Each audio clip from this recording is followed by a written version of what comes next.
তিন ফরম্যাটে দিশেহারা বাংলাদেশ দল হিসেবে ব্যর্থ, সাথে ব্যক্তিগত ব্যর্থতাও আছে। হঠাৎ অধিনায়ক পরিবর্তন ও বিসিবির নানা অস্থিরতা প্রভাব ফেলছে দলের পারফরমেন্সে। সিনিয়র সহকারী কোচ মোহাম্মদ সালাউদ্দিনের ভূমিকা নিয়েও প্রশ্ন উঠছে। সাবেক প্রধান নির্বাচক মিনহাজুল আবেদীন নান্নু মাঠের বাইরের প্রভাবকে দেখছেন নেতিবাচকভাবে।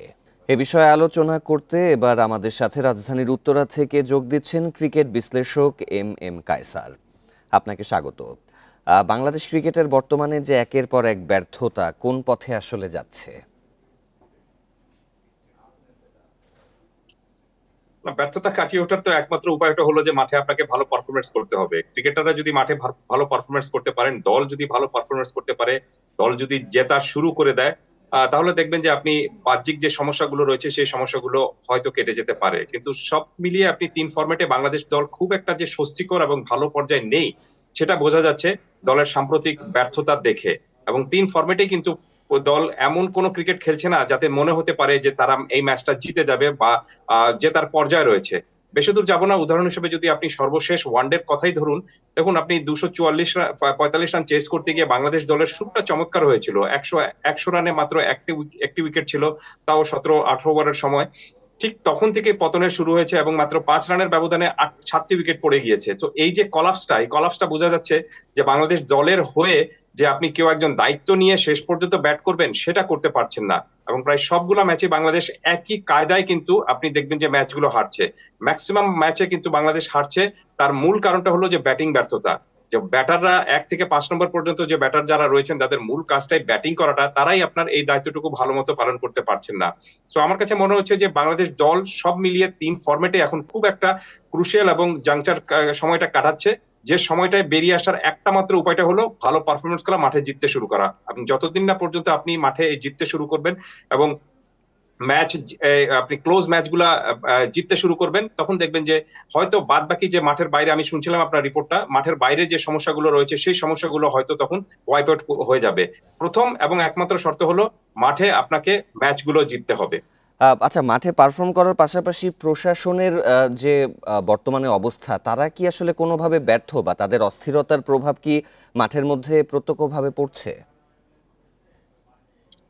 কিছুটা তো অবশ্যই পড়ছে। কারণটা হলো যে ক্যাপ্টেন্সি নিয়ে সর্বশেষ যে ঘটনাটা ঘটলো তার সেটা কিছুটা হলে অবশ্যই দলের মধ্যে প্রভাব পড়বে। কারণ যিনি ক্যাপ্টেন্সি ছেড়ে দিয়েছেন তিনি কিন্তু ওয়ানডে দলে রয়েছেন এবং আরেক নতুন ক্যাপ্টেনের অধীনে তিনি খেলছেন। কিছুদিন আগেও তিনি জানতেন যে তিনি এখানে সর্বেসর্বা, তিনি টোটাল গেম মেকার, প্ল্যান তিনি করে থাকেন, পরিকল্পনা তিনি করে থাকেন। তাকে ঘিরেই কিন্তু টিম পুরোপুরি আবর্তিত হয়ে থাকে। ওয়ান ফাইন মর্নিং তিনি দেখছেন যে তিনি ড্রেসিং রুমে আর বাদ বাকি সদস্যদের মতো সাধারণ একজন সদস্য হয়ে গিয়েছেন। তখন নিশ্চিতভাবে সেটা কাটিয়ে ওঠা বা সেটার সাথে অ্যাডপ্টেড হওয়ার জন্য তারও কিছুটা সময় লাগবে।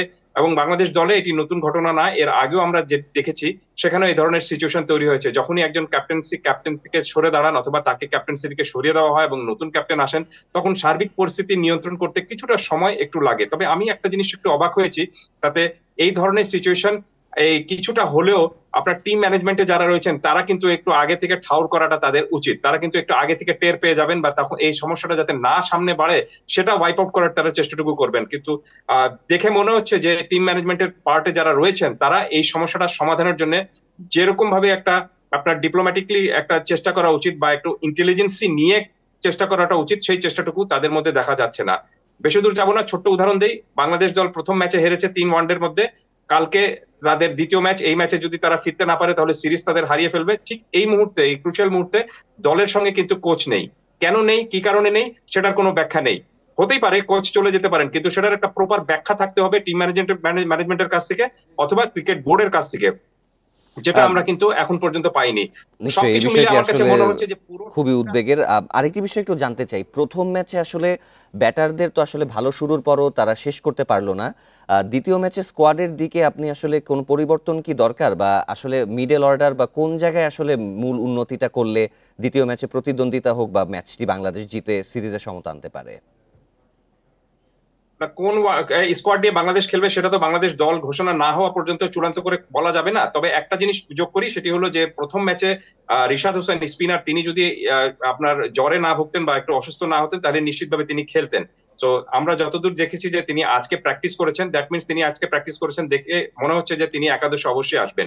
আর যদি আপনি দল থেকে কাউকে বাদ দেওয়ার কথা বলেন তাহলে বলতেই হবে, যেমন আমি এই ওয়ানডে সিরিজে যারা আপনার যে দল স্কোয়াড ঘোষণা করা হয়েছিল নির্বাচকরা যখন করেছিলেন, তখন সেখানে লিটন দাসকে দেখে একটু অবাক হয়েছিলাম, কারণ সর্বশেষ 8টি ম্যাচে লিটন দাসের সব মিলিয়ে রান হলো 13, এর মধ্যে কোনো ডাবল ফিগারে নেই, এবং তার এই 8টি ইনিংসের মধ্যে 4টিতে তার কিন্তু শূন্য, অর্থাৎ চরম বাজে অবস্থায় রয়েছেন তিনি কিন্তু ওয়ানডে ফরম্যাটে। অথচ তাকে কোনো মাঝখানে তিনি এমন কোনো কিছু করে বসেননি যে তাকে আপনি ওয়ানডে দলে নিতে হবে, কিন্তু তারপরে তাকে রাখা হয়েছে, এবং ফল তো হাতে নাতে দেখতে পেয়েছেন যে গত ম্যাচে তিনি 0 রানে আউট হয়েছেন। সো লিটন দাস যদি দ্বিতীয় ওয়ানডেতে না থাকেন তাহলে আমি মোটেও অবাক হব না, এবং লিটন দাস নিশ্চয়ই, যদি আর বাদ আমরা পড়েন হয়তো রিশাদকেও দ্বিতীয় ওয়ানডেতে দলের সাথে দেখতে পারি। কালকের ম্যাচে বাংলাদেশের জন্য শুভকামনা, আশা করি ঘুরে দাঁড়াক। জনাব এম এম কায়সার, আপনাকে ধন্যবাদ।